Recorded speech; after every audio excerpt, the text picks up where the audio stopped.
Isa din sa mga sign na talagang interesado or gusto ka talaga ng isang lalaki. Kung naniligaw pa lang talaga siya. At tsaka seryoso. At yun nga, sincere siya sa kanyang hangarin na makuha ang matamis mong oo. Yun ay yung lalaki talagang nag-e-effort.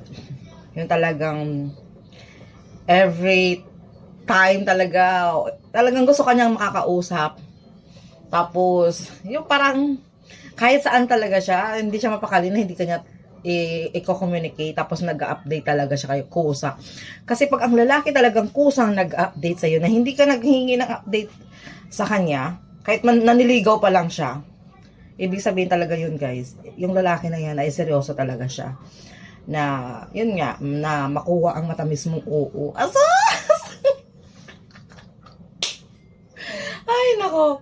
Ako kasi sa totoo lang, bakit ko nasasabi yung mga ganito guys? Kasi na-experience ko din naman. Well, totoo talaga yan. At talagang, pag ang lalaki talagang natamaan talaga ni Cupido, hindi yan talaga siya mapakali na hindi ka talaga niya makakausap. Talagang, may pagkamakulit nga lang, mga something like that yan sila. Kasi nga, talagang sincere sila sa nararamdaman nila sa'yo. Kaya pag nakatagpo ka ng ganyang lalaki, hindi ibig sabihin na talagang i-grab mo kagad. Pero andun pa rin talaga na mag-o-observe ka pa rin.